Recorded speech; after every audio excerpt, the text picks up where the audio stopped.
네, 오늘 함께 은혜 받으실 하나님의 말씀은 갈라디아서 6장 11절로 16절까지의 말씀입니다. 신약 309쪽에 있는 갈라디아서 6장 11절로 16절까지의 말씀입니다.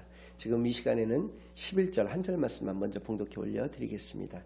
내 손으로 너에게 이렇게 큰 글자로 쓴 것을 보라. 아멘. 하나님 아버지 감사드립니다. 오늘도 귀한 주일로 교회로 예배로 인도하여 주신 은혜를 진정으로 감사드립니다. 지금 이 시간 저희들이 지난 한 주간 지었던 모든 죄악을 예수 그리스도의 십자가 아래 다 내려놓고 오직 저희들의 온 마음과 정성을 다하여 하나님께만 드려지는 예배를 통하여 하나님께서만 영광 받으시는 은혜의 시간으로 이 시간을 인도하여 주시옵소서. 모든 것을 감사드리오며 예수 그리스도의 이름으로 기도드리옵나이다. 아멘. 네, 오늘은 큰 글자로 쓴 복음이라는 제목을 가지고 오늘 본문 말씀을 중심으로 하나님의 말씀을 증거하겠습니다. 다른 복음에 대해서 우리가 살펴보았습니다. 사도 바울께서 증거하셨던 복음은 예수가 그리스도이시고 이것을 믿는 자만이 구원에 이른다. 또 이 구원을 통해서 영생을 얻게 되는 것이고 영생을 통해서 천국을 소유할 수 있는 것이 복음의 원리다라는 것만을 증거하신 것에 반해서 거짓 교사들은 어떤 다른 복음을 증거를 했느냐면 예수가 그리스도이신 것은 맞다. 그러나 거기에 덧붙여서 모세의 율법에 기록된 대로 할례를 반드시 받아야만 한다라고 증거를 했다는 것입니다. 이것이 다른 복음이라는 것이죠. 그러니까 복음을 증거하지 않는 것이 다른 복음이 아니라 복음을 증거하되 거기에 무엇인가를 첨가시키고 덧붙이고 이러한 그 복음을 손을 대는 것, 인간의 손을 타는 것이 다른 복음인 것을 분명하게 우리에게 경고해 주셨습니다. 오늘날로 얘기를 한다면 세례를 예를 들 수가 있는데요. 만약에 우리가 세례를 받지 아직 않았지만 신앙생활을 시작하면서 바로 예수가 그리스도이신 것을 우리가 깨닫고 그것을 온전하게 믿었다라고 한다면 그가 세례를 받지 않았다 하더라도 그가 구원에 이를 수가 있느냐 없느냐 있다라고 하는 것입니다. 사도 바울께서는 할례의 유무뿐만이 아닙니다. 그가 이방인이냐 유대인이냐 종이냐 자유인이냐 남자냐 여자냐 가릴 것 없이 차별 없이 그가 복음을 온전히 깨달았다면 그는 바로 구원에 이르는 것이다라고 분명히 말씀해 주셨는데 거짓 교사들은 다른 복음을 증거를 했다는 것입니다. 일평생을 이 문제를 가지고 갈라디아 교회 교인들 뿐만 아니라 예루살렘 회의를 통해서도 이 문제를 가지고 지속적으로 싸워 오셨던 것입니다. 이 거짓 교사들이 할례를 받아야만 된다고 주장했던 이유가 12절 13절 두 절 말씀을 통해서 나와 있습니다. 첫 번째인데요. 무릇 육체의 모양을 내려하는 자들이 거짓 교사죠. 억지로 너에게 할례를 받게 함은 그들이 그리스도의 십자가로 말미암아 박해를 면하려 함뿐이라. 첫 번째 이유는 그리스도의 십자가로 말미암은 박해를 피하기 위해서 그들이 너희들에게 할례를 받게 하려 하는 것이다라는 거죠. 갈라디아서 5장 11절 말씀 잠깐 읽어야 됩니다. 여기에 그 사도 바울의 이 말씀이 아주 중요한 말씀인데요. 형제들아 내가 지금까지 할례를 전한다면 어찌하여 지금까지 박해를 받으리요. 그리하였다면 십자가의 걸림돌이 제거되었으리니 라고 말씀하고 계십니다. 복음을 증거하면서 할례를 너희들이 받아야 된다라고 얘기를 했다라고 한다면 내가 이렇게까지 박해를 받을 일이 없었다. 내가 죽는 날까지 박해 가운데서 살아갈 수밖에 없었던 것은 다른 복음에 대해서 단호하게 배격하였기 때문이다. 할례를 안 받아도 된다라고 이야기를 했기 때문이다라고 얘기를 분명히 해주시는 것이죠. 이것을 통해서 알 수 있는 게 무엇입니까? 거짓 교사들은 그 율법에다가 하나님의 말씀인 그 율법에다가 예수가 그리스도인 것을 살짝 얹은 것뿐이라는 것이죠. 이렇게 됐을 때는 어떤 문제가 생기느냐면 복음이 변질된다는 것입니다. 율법이나 할례를 강조를 하면서 십자가를 그 위에 살짝 얹는다면 십자가가 불완전해질 수밖에 없다라고 하는 것이죠. 이것이 바로 변질이라는 것입니다. 그리고 그 변질을 통해서 복음을 증거하는 데 있어서 걸림돌이 생기는 것인데 그 걸림돌은 크게 두 가지가 있다는 것이죠. 하나는 어찌할 수밖에 없이 양자택일로 밀려날 수밖에 없다는 것입니다. 즉 십자가냐 율법이냐 복음이냐 할례냐라는 것으로 그렇게 선택할 수밖에 없게 내몰린다는 것이죠. 이게 선택할 수 있는 것은 아닌데 어쩔 수 없이 이렇게 된다는 것입니다. 오늘날에도 세상 사람들로부터 크리스찬들이 공격받는 이유는 너희들은 왜 이렇게 배타적이냐라는 것입니다. 왜 예수만이 구원의 길이냐? 왜 예수만이 영원한 생명의 길이냐? 왜 예수만이 참된 진리냐라고 공격받는다는 것입니다. 그거 외에도 다른 것도 너희들이 인정하고 같이 수용해서 협력해서 나가야 되는 것이지 왜 너희들 것만 그렇게 주장하느냐라고 공격을 받는데 왜겠습니까? 그것만이 정말로 그들이 말하는 대로 참된 진리이고 영원한 생명에 이르는 유일한 길이 되기 때문에 그럴 수밖에 없다는 것이죠. 하나님의 뜻과 하나님의 말씀이 그것이기 때문에 그렇다는 것입니다. 그래서 우리는 어찌할 수 없이 세상 사람들의 표현대로 배타적일 수밖에 없다는 것이죠. 이런 양자택인의 길로 내몰린다는 것뿐만 아니라 두 번째 걸림돌은 또 하나가 있었습니다. 뭐냐면 인간의 본성적인 차원인데요. 인간의 자존심을 너무나 상하게 한다는 것입니다. 이 복음은 왜 그러냐면 유대인들 입장에서 보았을 때는 그들이 가지고 있었던 어떤 지금까지 살아오면서 그들이 베풀었던 선행이라든지 지식이라든지 가지고 있는 권력이라든지 명예와 같은 그런 것들이 복음 가운데서는 이거 모두가 무용지물이 돼버리고 만다는 것이죠. 사도 바울의 그 고백처럼 내가 자랑할 것이 없다는 것입니다. 복음은 내가 자랑할 것이 아무것도 없는 것. 하나님이 그 일방적으로 우리에게 주신 은혜, 즉 선물이기 때문에 내가 자랑할 것은 없기 때문에 모든 것들, 내가 가지고 있는 모든 것들이 다 무용지물이 되는 것을 그 유대교 크리스찬들, 특히 유대인 크리스찬들, 유대인 유대교도들이 인정할 수가, 받아들일 수가 없었다라고 하는 차원에서 이것들이 걸림돌이었다는 것입니다. 그래서 그들은 그리스도의 십자가로 말미암은 박해를 사도 바울을 통해서 봤으니까 그 박해를 면하기 위해서 할례를 주장한 것에 다름 아니다 이렇게 얘기했다는 것이고요. 두 번째는 13절 할례를 받은 그들이라도 스스로 율법은 지키지 아니하고 너희에게 할례를 받게 하려 하는 것은 그들이 너희의 육체로 자랑하려 함이라. 그들은 다 단지 8일 만에 할례를 받았습니다. 근데 사도 바울께서 선교를 했던 곳들은 다 이방 지역이기 때문에 이방인들은 하나님을 몰랐고 모세의 율법을 몰랐기 때문에 할례를 받지 않은 자들이 다죠. 다기 때문에 그들이 만약에 자기 자신이 할례 받은 것을 자랑한다는 표현이 아니라 그들에게 복음을 증거를 해서 그들로 하여금 할례를 받게 하게 되는 것은 자신의 자랑거리가 된다는 것입니다. 자기가 복음을 증거해서 다른 복음일지라도 그 복음을 증거함으로 말미암아서 그들이 이방인들이 할례를 받게 되는 것은 자기의 자랑거리가 되기 때문에 그들이 할례를 이렇게 주장했다라고 하는 두 가지 이유를 때문에 그들이 그렇게 주장을 했던 것이다라는 것이죠. 여기서 우리가 알 수 있는 게 무엇입니까? 복음의 본질은 내면적이라는 것이죠. 외형의 모습을 통해서 우리가 복음에 이를 수가 있는 것은 아니다. 우리가 구원에 이르는 것은 아니고 우리가 구원에 이르는 유일한 길은 내 자신의 내면이 변해야 된다는 것이죠. 이것을 우리식의 이야기로 한다면 신앙의 참된 기쁨은 오직 속사람이 변화되는 것이다.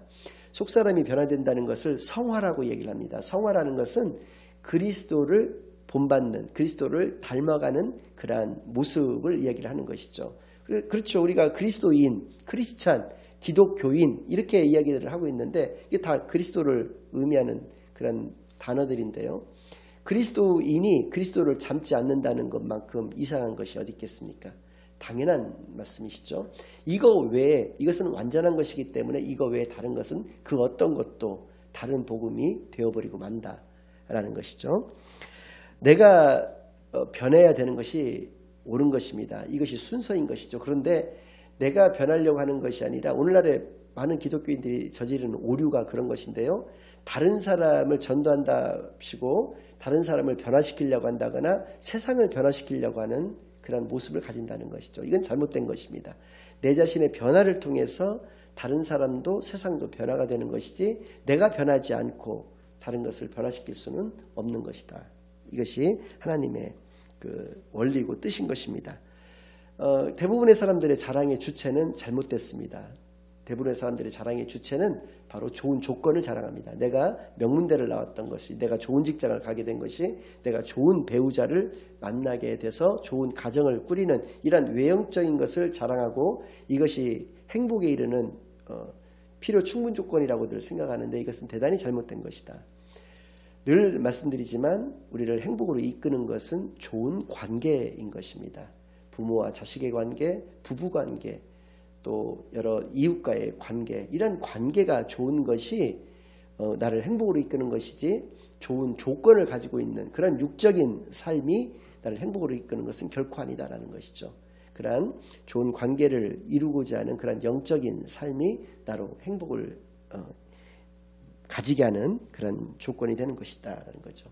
이것을 통해서 할 수 있는 것은 업적이나 성취와 같은 그런 어떤 결과물이 우리에게 있어서 중요한 것은 아니라는 것입니다. 이것은 오히려 경쟁을 부추기는 것이고요. 우리가 남들보다 앞서 나가려고 하는 악착 같은 이기심을 가지게 하는 것에 불과하다는 것이죠.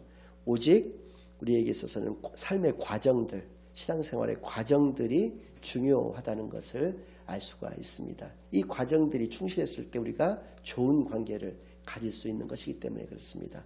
그래서입니다.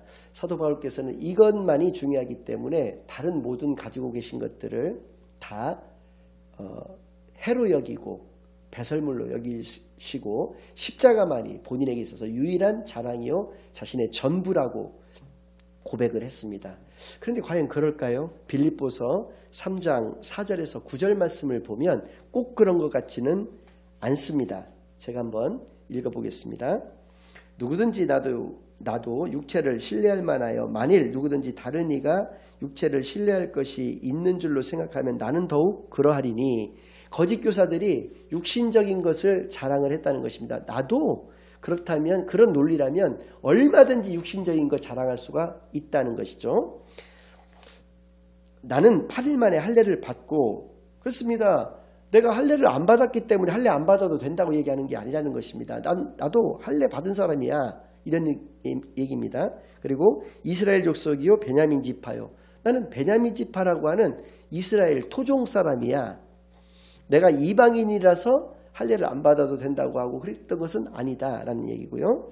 또 히브리인 중에 히브리인이요 율법으로는 바리새인이요 당연히 이스라엘 사람 중에서 골수 이스라엘 사람이고 또 그들은 그 바리새인들이 가지고 있었던 자부심이라고 하는 게 있었습니다. 그들만큼 율법을 많이 하는 사람들은 없다라고 그들 스스로가 생각을 했기 때문에 뭐 다른 사람들도 그렇게 인정을 했습니다만은 그 바리새인이라는 것을 굉장히 자랑거리로 여겼는데 사실은 히브리인 중에 히브리인 뿐더러 바리새인이다라는 얘기입니다. 열심으로는 교회를 박해하고 율법의 의로는 흠이 없는 자라. 그렇습니다. 율법적인 삶을 살아왔다는 것이죠. 율법으로서는 나는 흠이 없다. 율법을 다 지켜 행하려고 노력했던 사람이고 열심으로는 그 교회를 박해했다라는 얘기는 그리스도인들을 박해했었던 사람이라는 것이죠. 너희들과 같이 그리스도인들을 박해했었던 사람이다. 그러나 무엇이든지 내게 유익하던 것을 내가 그리스도를 위하여 다 해로 여길 뿐더러 또한 모든 것을 해로 여김은 내 주 그리스도 예수를 아는 지식이 가장 고상하기 때문이라. 내가 그를 위하여 모든 것을 잃어버리고 배설물로 여김은 그리스도를 얻고 그 안에서 발견되려 함이니 내가 가진 의는 율법에서 난 것이 아니요 오직 그리스도를 믿음으로 말미암은 것이니 곧 믿음으로 하나님께로부터 난 의라 라고 말씀하셨습니다. 믿음을 통한 의, 하나님께서 우리에게 주신 의만이 참된 믿음이고 그것이 구원의 길이다 라고 하는 것을 분명하게 고백하고 있는 것입니다. 사도 바울께서 자랑할 것이 없어서 자랑하지 않고 십자가만을 자랑하는 것이 아니라 십자가만을 자랑할 수밖에 없기 때문에 십자가만을 자랑한다라는 것을 분명히 말씀해 주신 것이죠. BC 430년경에 그 말라기 선지자라고 하는 그 구약 시대의 마지막 선지자가 나오신 이후로 BC 4년경 혹은 BC 1년경에 이 땅에 오신 그 세례 요한이라고 하는 신약 시대를 여는 선지자가 계셨습니다. 이 430년 가까이 400년 가까이를 신구약 중간기다라고 얘기를 합니다. 이것을 또 다른 말로 침묵기다라고 얘기를 하는데 말 그대로 하나님께서 침묵하셨던 시기다라고 하는 의미입니다. 그러나 하나님께서 침묵만을 하셨던 것이 아니라 그 하나님의 백성이라고 하는 이스라엘 백성들이 하나님이 어떤 분인가를 하나님이 자신들을 사랑해 주신 것인가를 몰랐었습니다. 말라기 1장 2절이라든지 이런 말씀들을 통해서 보면 그들은 하나님을 하나님으로서 인정하지 않았다는 것입니다. 그래서 하나님께서는 많이 화가 나셨고 그래서 400년 이상을 그들에게 침묵하셨습니다. 그러나 하나님의 일을 하나님의 사역을 안 하셨던 것은 아닙니다. 그때 하나님께서 하셨던 것은 크게 세 가지가 있었는데요. 첫 번째는 알렉산더 대왕으로 인해서 헬라 문화, 헬라 문명이라고 하는 것이 생겼습니다. 그래서 알렉산더 대왕이 가지고 있었던 제국들이 굉장히 큰 범위였었는데요. 그 많은 범위의 나라들에게 헬라어가 그들의 공통어가 됐습니다. 오늘날의 영어와 같이 그들에게 있어서 사용되어진 언어가 헬라어가 되었습니다. 그래서 구약성경이 히브리어로 되어 있었던 것도 셉투아진트라고 해서 70인역이라고 일컬어지는 헬라어 번역성경이 나오게 됐습니다. 이 말씀은 전 세계인들에게 복음이 증거되어질 수 있는 그 기초가 닦여졌다라고 하는 것을 의미하는데요. 하나님이 하신 것이죠. 왜냐하면 역사의 주관자 되시기 때문에 그러셨다는 것이죠. 두 번째는 이런 과정 속에서 마카비 혁명이라고 하는 혁명을 통해서 하스몬 왕조라고 하는 이스라엘의 정통 왕조가 생겨납니다. 로마에서도 인정해줬던 그 왕조인데요. 그러다 보니까 그들의 삶이 굉장히 팍팍했습니다. 굉장히 피폐했고요. 왜냐하면 정치적으로는 뭐 이 그리스나 로마와 같은 그런 나라들에게 계속 그 속국이 되었었고요. 경제적으로도 너무나 먹고 살기가 힘들었던 그러한 상태였고 사회적으로도 정의롭지 못한 그러한 모습들이 계속적으로 생겨왔었습니다. 그러다 보니까 그들 가운데 메시아 사상, 대망 사상이라고 하는 것이 최고조에 그때 당시에 달했다는 것이죠. 그러니까 세례 요한이 태어났던 시기라는 것은 예수님이 이 땅에 오신 시기라고 하는 것과 같은 의미인데요. 그 시기 전까지 하나님께서 이렇게 그들이 그리스도를 기다리는 그러한 사상을 최고조에 달하게끔 만들어 주셨다라고 하는 것이죠. 세 번째는 그리스를 이제 무찌르고 전 세계를 또 통일했던 것이 로마였습니다. 로마는 훨씬 더 넓은 영토를 가지고 있어서 모든 길은 로마로 통한다고 할 정도가 되었죠. 그래서 사도 바울께서는 로마의 시민권을 가지고 계셨던 분이기 때문에 어디든지 프리패스로 가실 수가 있었다는 것이죠. 쉽게 얘기해서 복음의 길이 어디든지 갈 수 있도록 여건이 마련되었다는 것이죠. 언어를 통해서 또 생각을 통해서 또 이 길을 실질적인 길을 통해서 복음의 길을 하나님께서 충분히 열어놓아 주셨다는 것이죠. 근데 이것은 하나님께서 하신 것이고 사도 바울은 이것조차도 이러한 모든 것들이 자신하고는 상관이 없다고 여긴 것입니다. 그러니까 쉽게 해서 로마의 시민권을 가지고 있는 것만으로도 그는 복음 증거를 하기에 굉장히 용이했었을 것입니다. 근데 그가 그것을 사용했던 것은 어떠한 경우냐면 그가 재판도 없이 처형당하게 생겼던 그 순간에 로마 시민권을 가지고 있는 사람은 로마 황제 앞에서 재판을 받을 수 있는 권리가 있었거든요. 그러니까 로마 황제에게 복음을 증거하는 수단으로서 그걸 삼았다는 것입니다. 자기가 육신의 죽음을 면해보고자 로마 시민권을 사용했던 것이 아니라 복음 증거의 수단으로서 로마 시민권을 사용했을 정도로 자신이 가지고 있었던 모든 것을 배설물로 여겼다는 것입니다. 그리고 오직 그리스도의 십자가만을 그들은 붙들었다는 것이죠. 하나님이 그에게 주신 은혜만을 붙들고 나아갔다라는 것을 우리가 분명히 알 수가 있습니다. 그러니까 사도 바울께서는 세상에 얽매이지 않으셨음에도 불구하고 역설적으로 세상이 반드시 필요로 하는 복음 증거의 삶을 이 땅에서 살아내실 수가 있었다는 그러한 말씀이 되겠는 것이죠. 누차 여러분들에게 강조드린 바대로 성경에서 안다라고 하는 것은 좋은 관계를 맺는 것을 의미하는 것이죠. 이것을 통해서 우리가 어떻게 살아가야 할 것인가를 알게 해주시는 것인데요. 먼저 하나님과의 관계에 있어서는 예수 그리스도의 사랑의 그 사귐만이 온전한 사랑의 사귐이죠. 그것이 바로 세상을 가장 아름답고 행복하게 만드는 유일한 길이 된다는 것을 우리로 하여금 알게 해주시는 것이죠. 사도 바울의 이 사역의 모습, 삶의 모습을 통해서 깨닫게 되어지는 것입니다. 두 번째로 우리에게 주어진 외적인 조건들은 복음 증거의 도구가 될 뿐이지 사실은 아무것도 아닌 것을 깨닫게 됩니다. 여러분들 반드시 아까도 말씀드렸지만 명문대를 진학하는 것만이 우리가 진학하지 못하면 우리가 실패한 인생을 살아가는 것입니까? 우리가 좋은 직장을 가지지 못하면 우리가 실패한 인생입니까? 우리가 좋은 배우자를 만나지를 못한다면 실패한 가정을 꾸릴 수밖에 없는 것입니까? 아닐 것입니다. 좋은 대학을 가지 않고 좋은 직장을 가지 않아도 또 아주 좋은 조건을 가지고 있는 배우자를 만나지 않는다 하더라도 우리가 얼마든지 성공한 인생을 살아갈 수가 있게 되는 것이죠. 그래서입니다. 육체를 자랑하면 비교하고 경쟁하게 되어 있고 이것은 불행의 시작을 의미하는 것입니다. 그러나 십자가를 자랑하면 이것은 좋은 관계를 발전시키고 도모시키는 것이다.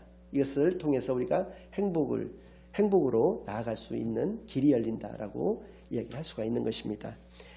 결론적으로 내 거를 자랑하면 불행이지만 하나님을 자랑하면 우리는 행복의 길로 갈 수가 있는 것을 분명히 깨달아는 시간이 되기를 바랍니다. 이런 관점에서 한국은 이제 한국에서도 물론 많은 분들이 선교사로 뭐 중동이라든지 중국이라든지 이런 여러 나라로 선교사로 파송이 되고 계시지만 제가 볼 때는 이런 외적인 것을 자랑한다라고 하는 이런 측면에서 볼 때는 한국은 이제 선교지가 되어버린 것 같습니다.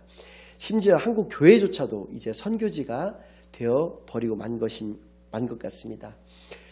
외국인 노동자를 제가 예를 든다면 외국인 노동자를 고용한 크리스찬 사장이 있다고 가정을 해보겠습니다. 이 사장이 교회에 나와서는 성도들에게는 참 여유있게 잘 베풀어주는 좋은 성도인데 자기 회사에 가서는 그 종업원들 특히 그 외국인 노동자들을 억압하고 착취하고 그들에게 어떤 그 인색한 그런 모습을 갖는다면 이 사람들이 이 사장을 어떻게 생각할까를 한번 생각해 볼 필요가 있습니다. 그러나 반대로 그 사람들에게 동종업종보다도 훨씬 더 많은 월급, 예를 들어서 다만 5만 원이든 10만 원이든 월급을 더 주고 그들에게 정말 인간적인 대우를 해준다고 했을 때 자신의 나라에 또 자신과 함께 온 동료들에게 얼마나 이 사람을 자랑을 하겠느냐는 것이죠. 그리고 그가 크리스찬인 것을 알게 되었을 때 그와 함께한 하나님을 그가 믿을 수도 있지 않겠습니까? 그러니까 크리스찬 사장에게 있어서 큰 식당을 운영하거나 큰 어떤 사업체를 운영하는 사장에게 있어서는 저도 예전에 그랬습니다마는 자기가 가지고 있는 제일 큰 사명이 돈을 많이 잘 벌어서 사업을 잘해서 돈을 많이 벌어서 11조를 많이 하고 헌금을 많이 하는 것을 제 일의 사명으로 생각하는 경우들이 많은데요. 절대 그렇지 않습니다. 종업원들에게 잘해주는 그 크리스찬 사장이 진짜 자신의 제일 큰 사명을 잘 감당하는 사장이라고 얘기할 수가 있습니다. 왜냐하면 지극히 작은 자에게 해주는 것이 하나님께 해드리는 것과 같은 것임을 분명하게 말씀하여 주신 것입니다. 그 종업원의 기쁨이 곧 하나님의 기쁨인 것을 깨달아서 크리스찬 사장이라고 한다면 내가 교회에 헌금을 많이 한다든지 내가 성도들에게 잘해주려고 한다든지 하는 것도 있어야 되겠지만 그것에 우선해서 자기가 함께 일하고 있는 그 종업원들에게 정말 인간적으로 또 신앙적으로 또 실질적으로 그렇게 잘 대우해 주는 것이 오히려 그가 사업을 할 수 있는 달란트를 허락해 주신 하나님의 사명을 그가 잘 감당하는 것이다 라고 이야기를 할 수가 있는 것이죠. 우리들에게 저는 이걸 악한 호기심이라고 명명을 했는데요. 주로 쓰는 말들이 있습니다. 너 어느 대학 나왔니? 혹은 뭐 월급은 얼마나 되니? 심지어 아버지 직업은 무엇이니? 아버지 하시는 일이 무엇이니? 또 고향은 어디니? 이런 것들을 묻는 경우가 많습니다. 저는 이것을 악한 호기심이라고 생각을 합니다. 그 사람의 배경이 아닌 마음에 관심을 기울이시는 저와 여러분이 되기를 바랍니다. 이것이 새로운 피조물에 대한 하나님의 우리에게 향하신 뜻입니다. 그가 예수 그리스도 안에서 온전하게 새롭게 살아가는 것만이 우리가 관심을 가지고 살아가야 되는 것임을 온전히 깨닫게 되어지는 저와 여러분이 되시기만을 예수 그리스도의 이름으로 간절히 축원합니다. 아멘. 이제는 우리 주 예수 그리스도의 은혜와 아버지 하나님의 극진하신 사랑과 성령 하나님의 내주 인도 역사 교통하심이 정말로 강조하기 위해서 큰 글자로 쓴 그 복음의 그 본질을 깨달아서 이제는 온전한 복음의 본질 가운데에서 참된 진리 가운데에서만 살아가기로 다짐하고 결심하고 돌아가는 모든 사랑하는 주의 자녀들과 그들의 가정 위에 이제로부터 영원까지 항상 함께 있을지어다. 아멘.